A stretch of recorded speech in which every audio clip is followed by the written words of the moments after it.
Lohia I हा Prajakta E हाय दीप्ती आणि आमू आला हाय आदिवासी सातपुडा डोगुमा। वेगळं वाटलं ना, पण ही भाषा आहे महाराष्ट्रातलीच, नंदुरबार जिल्ह्यातल्या आदिवासींची। आणि आम्ही चाललोय त्या आदिवासींचं जगणं, त्यांची संस्कृती समजून घेण्यासाठी। आणि आदिवासींचं जगणं समजून घ्यायचं असेल तर होळी हे उत्तम निमित्त आहे। आणि या होळीची तयारी बघायला जाऊया बिजरी गव्हाण या गावामध्ये।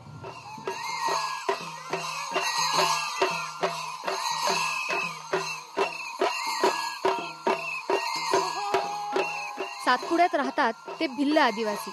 आम्ही भिल्ल शब्द ऐकला तो शबरीच्या गोष्टीत। भिल्ल हा शब्द आलाय बील या शब्दावरून। बील म्हणजे धनुष्य। निसर्गासोबत राहणाऱ्या भिल्लांना एकेकाळी धनुष्यच साथ द्यायचं, जगण्यासाठी आणि संरक्षणासाठीही। इतिहासाच्या पानांवर भिल्लांचा प्रवास झालाय तो संघर्ष करण्यात, आलेल्या आक्रमणांना तोंड देण्यात। दुर्दैवानं त्यांचा हा संघर्ष अजूनही संपलेला नाही। हा संघर्ष समजून घ्यायला सुरू झाला हा प्रवास।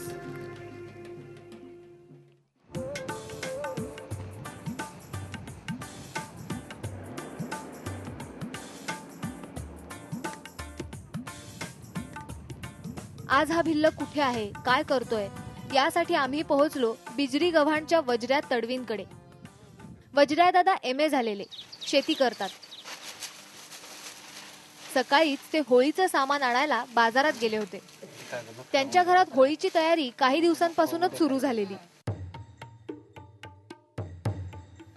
वज्र्या दादाची मुलं अतुल आणि रॉकेट आपापल्या मानतेची तयारी करतायत। मानता म्हणजे आमची जीवनाची मानता असते ना, देवासाठी।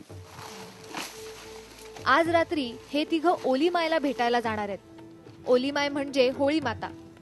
आपली गुरढोरं, धनधान्य, लेकरं बाळ यांचं संरक्षण होली माता करते यावर यांची दाट श्रद्धा आहे। प्रत्येकाची मानता वेगळी असते। काही गवळीचे असतं आणि काही नेरायचे असतं। काही मानता आहेत आमच्याकडे, 9 प्रकारची मानता आहेत। वज्र्यासारख्या आदिवासींसाठी होळी फक्त सेलिब्रेशन नाहीये, तर तो त्यांच्या जगण्याचा भाग आहे। 9 वर्षाच्या रॉकेटची ही 5वी मानता। वज्र्या दादा त्याच्या मानतेची तयारी करतोय। ही मानता घेऊन तो आधी गावातल्या होळीकडे जाईल आणि मग काठीच्या होळीला।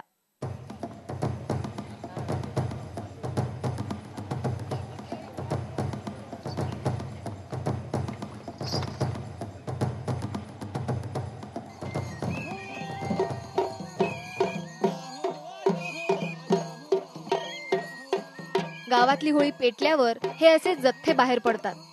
उमरी गव्हाण गावातला हा जथ्था 30 किलोमीटर चालत येऊन काठीला पोहोचतोय।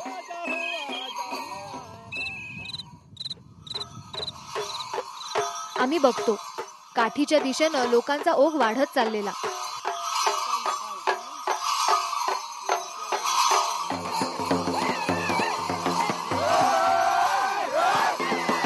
आणि रात्री सोबत त्यांचा जोशही।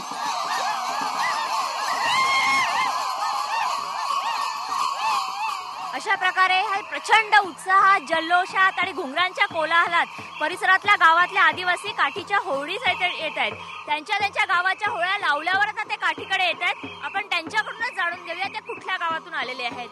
भाऊ, कुठल्या गावातून आले तुम्ही? किती किलोमीटर चालत आले तुम्ही? 20 किलोमीटर। किती जण आले गावावरून? गावातले किती जण आले? 100 जण आले। आता तुम्ही काय करणार तिकडे जाऊन? तिकडे जाऊन हळी नृत्य करणार। हळी नृत्य। तू केव्हा दरवर्षी येतो का? 5 वर्षी दरवर्षी येतो। हे काय लावलंय तू? हा, टोपू। आणि हे काय आहे? आणि हे काय? उंबर। हे कशासाठी मानले? हे गव्हाणीसाठी। म्हणजे काय? मानतात।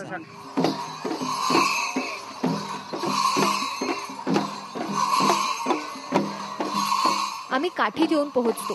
घुंगरांचा आवाज, ढोलाचा नाद, नाचाचा ठेका, हजारोंच्या संख्येनं नाचणारे जथ्थे, बेभानपणे नाचणारे तरी त्यातही एक लय आणि शिस्त, वर्षानुवर्ष चालत आलेली, पिढ्यानपिढ्या जपलेली।